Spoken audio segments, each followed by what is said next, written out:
The CNN World headquarters in Atlanta, and you're live in the CNN newsroom.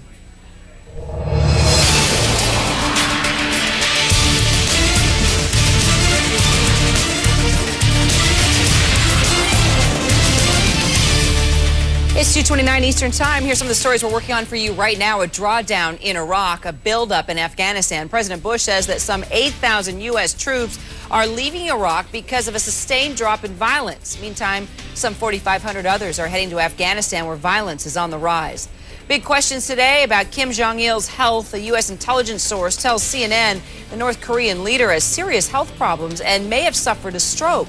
Today, Kim was a no-show at a parade celebrating the 60th anniversary of the communist country. Winds and high surf in Key West, Florida from the outer edges of Hurricane Ike. Category 1 hurricane is approaching from Cuba and could pick up strength. It's expected to shift west toward Texas.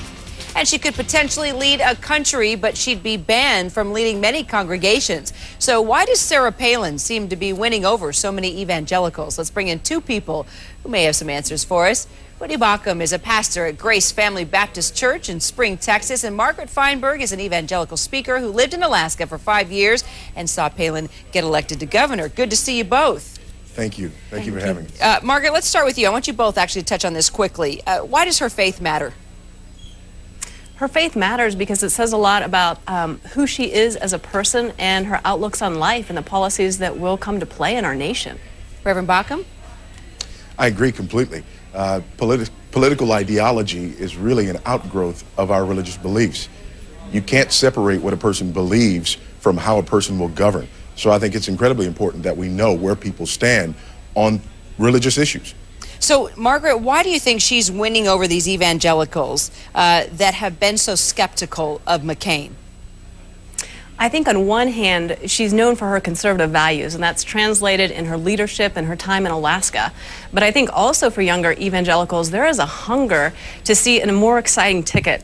There was kind of a ho-hum factor for McCain, but when Palin came on board, she added the vavoom that was so needed in order to garner the attention and the excitement for young evangelicals. And here's what's interesting, Reverend Baucham, she's winning over church members, church leaders that don't even allow women to preach at the pulpit, yet she could be leading the country. What do you make of that? Well, it's interesting. The bottom line on that is people look at this ticket and their fear is that we will have Barack Obama as our president, that we will be moved toward a socialist agenda, that we would have the most radically pro-abortion candidate ever to run for president to serve in that office. And that is an untenable position for evangelicals.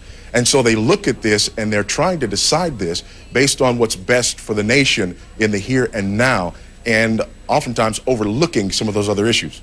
Do you think that that's something that, are you saying that shouldn't be overlooked? I mean, do you think that women in evangelical circles where women are not allowed to preach, let's say Palin and McCain do win, and here you have this woman that could possibly be leading the free world, and yet there's evangelicals voting for her that don't even believe that a woman should preach at the pulpit? Could this change the face of how evangelicals believe in the woman's role? I don't think it'll change the way evangelicals believe about women's roles. I think it has sparked a discussion. And quite frankly, feminism has gained a foothold in many evangelical churches. Do you think that's a good thing? No, I don't. Not at all. Why not? Well, because we're about the gospel. The culture doesn't dictate truth. The gospel dictates truth. My job is not to be a political pundit or political activist. My job is to be a pastor and proclaim the truth of the gospel as clearly as I possibly can. Well, wait a minute. What about the Old Testament and the prophet Deborah? I mean, she was a political leader. She was a wife. She was a mother. She was one of the biggest forces in the book of Judges. So that's the gospel right there. She certainly was. And the fact that something happened doesn't mean that it's normative for the church. In Isaiah chapter 3, for example, one of the signs that a culture is under judgment is that women are in leadership in their nations. So Deborah was actually a sign that things were very bad in Israel, not a norm for the church. Margaret, I'm curious to see what you think about this and what the Reverend's saying.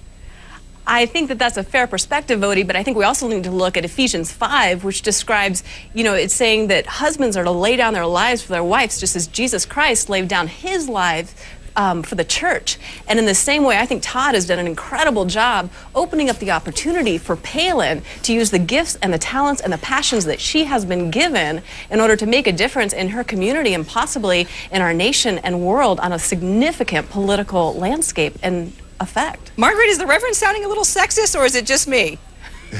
I would have to say the Reverend is sounding a little questionable there, but in the sense that I believe that everyone, despite gender, has an opportunity to serve, to give, and to play a role in making a difference in their communities, in their churches, and around the world. Reverend, this could be an exciting time. I mean, this could break through. We're becoming progressive in so many ways. We're seeing a black man possibly winning the presidency. We're seeing a woman here that's on the Republican ticket that's rousing up evangelicals possibly to think twice about the woman's role in the church. I mean, this is fascinating times. They are fascinating times, and they're also frightening times. When you see Margaret Feinberg use Ephesians chapter 5, which clearly says that a husband is the head of the wife, in order to justify somehow with this sleight of hand that Palin's husband is laying down his life by allowing her to do that. Number one, she's playing fast and loose with the text.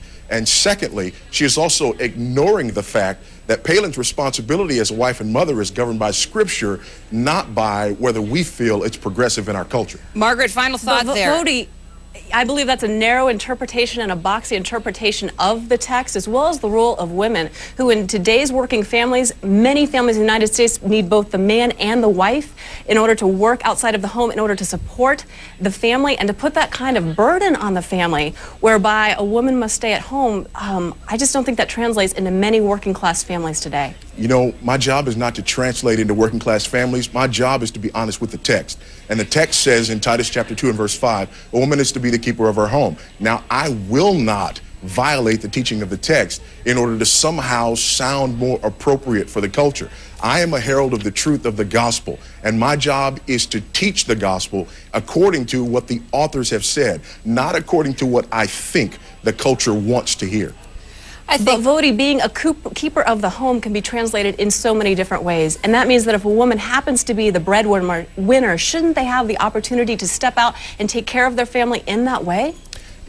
Listen. All right, what about the text that says the man and the woman should submit to one another? I think I'm just going to leave it right there, folks. And I'm going to be studying the Bible tonight, and I promise to bring you two back, especially as we see this go forward and seeing how evangelicals vote. Thank you so much, Margaret Feinberg and Reverend Voddie Baucham. Thank you. All right, guys.